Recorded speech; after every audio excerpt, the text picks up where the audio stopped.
Olá, minha gente, bom dia. Espero que tudo esteja caminhando na harmonia, na paz. Saudade de vocês. Gente, a gente vai conversar hoje sobre o capítulo 8. E o capítulo 8 ele traz dois temas bem interessantes, que é o feudalismo e as cruzadas. O feudalismo, que é esse regime que faz valer a posse da terra, é um regime que é social, é político, é econômico, certo? Ele se efetivou depois que o Tratado de Verdun foi assinado e automaticamente os proprietários, ou melhor, os governantes de terras do antigo Império Carolíngio passaram a ser proprietários desses territórios, ou seja, houve um processo de ruralização. Vários feudos foram formados. Um feudo é como se fosse um bairro, 200 bairros, 300 bairros dentro de um estado, né? Onde cada feudo tinha um dono. Cada feudo tinha um governante. Ou seja, no feudalismo, o poder político estava totalmente descentralizado. Cada senhor feudal mandava no seu feudo. A vida era ruralizada, a economia era amonetária, ou seja, não rolava moeda. Já eu digo como é que as pessoas pagavam o que consumiam, pagavam a terra que alugavam, ok? O ideal prevalecente nesse período era exatamente o teocentrismo, ou seja, a igreja prevalece. Teocentrismo, a fé prevalece, a fé que vem da igreja, a igreja é que se impõe. Tinha três classes sociais: a nobreza feudal, que era o senhor feudal, o clero, que era a igreja, e o servo, que era o trabalhador. O que se percebe é o seguinte: o senhor feudal protegia, o senhor feudal administrava, o clero rezava, só rezava. E recebia por isso, recebia imposto por isso, que era o tostão de Pedro. E o servo trabalhava. Você diz assim, mas por que o servo aceitava isso?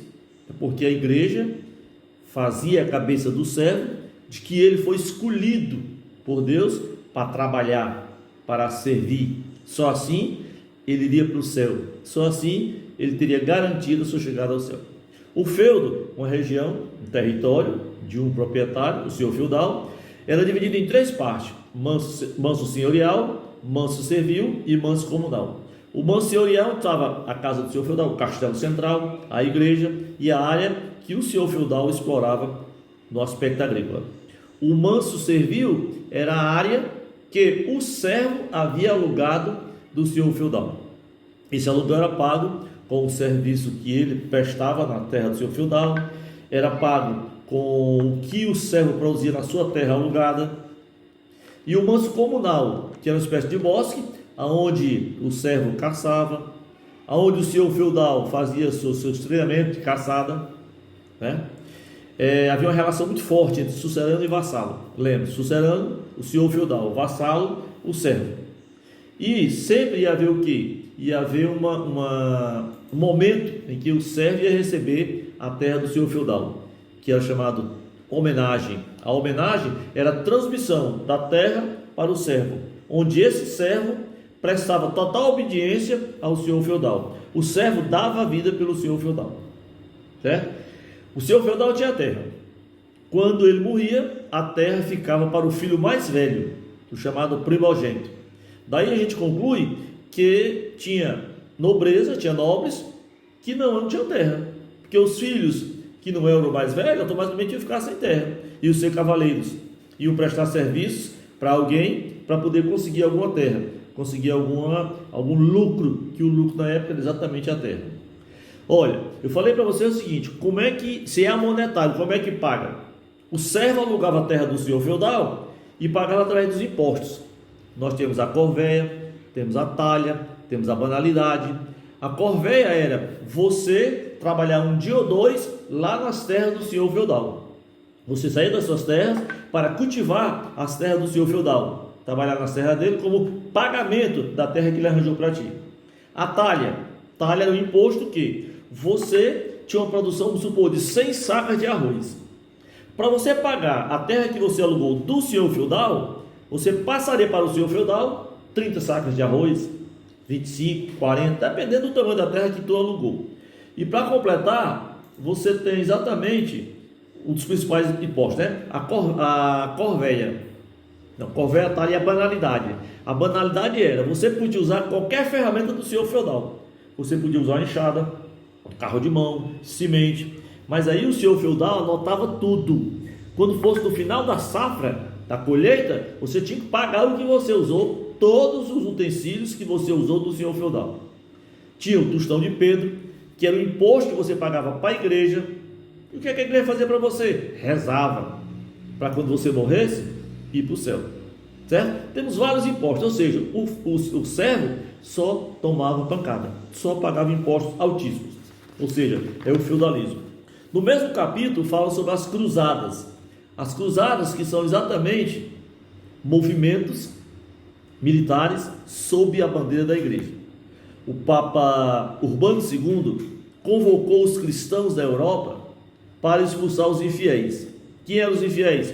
Toda pessoa que não era cristão, que não seguisse a igreja, no período de teocentrismo, ele era pagão, ele era infiel. Então, esse deveria ser expulso da Europa. A cristandade tinha que prevalecer.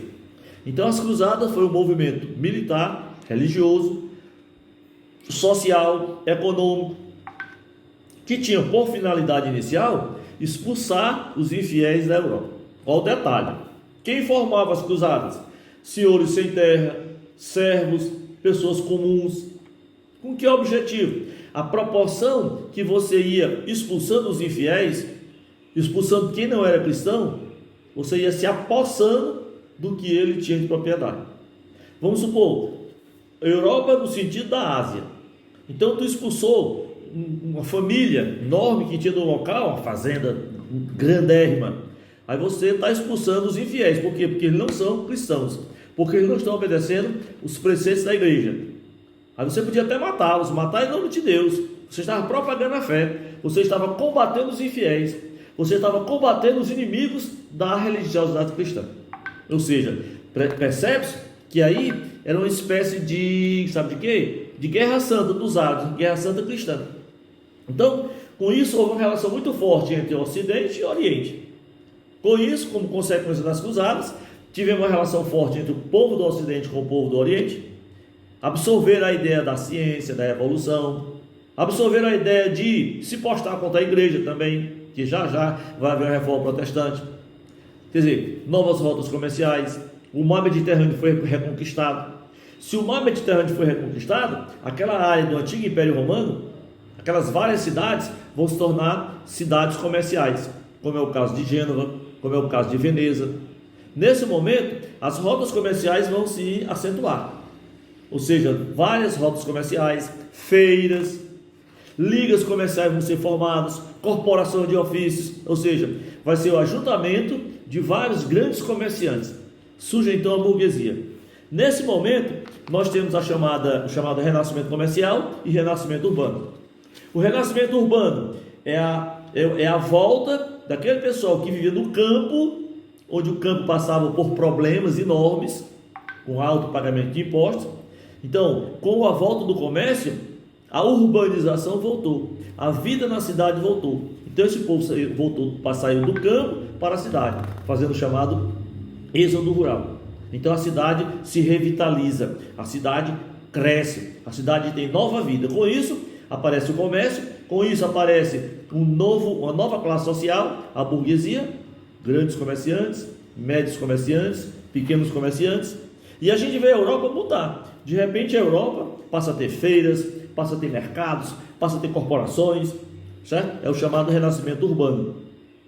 A igreja está lá na dela. Vai ter problemas com o Estado? Vai. Vai ter problemas com a burguesia? Vai. Porque a igreja pregava a usura.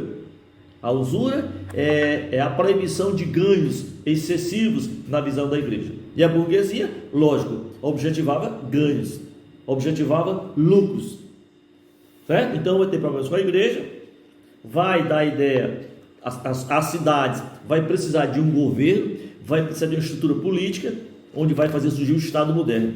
Os 5 primeiros Estados modernos surgidos é Portugal, Espanha, Inglaterra, França e a Holanda. Então, esse capítulo é de fácil entendimento.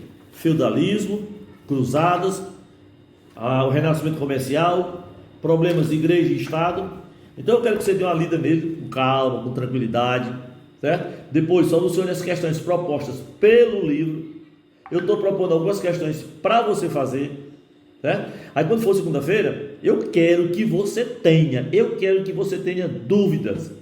Já estabelece as perguntas, dúvidas, propostas, ideias, para a gente dissipar. Porque se a gente vai chegar segunda-feira, eu não tenho dúvida, eu vou pensar que se você não tem dúvida, é porque está tudo ok, você está absorvendo todo o conhecimento de forma assim extraordinária, é bom para a gente, mas eu quero ter a certeza que você está realmente absorvendo esse conhecimento, tá ok? Então segunda-feira próxima a gente se reúne nessa virtualidade e tira todas essas dúvidas, ok? Um abraço, tamo junto, já já tudo isso passa e a gente volta às nossas aulas presenciais, que é muito gostoso estar junto com vocês.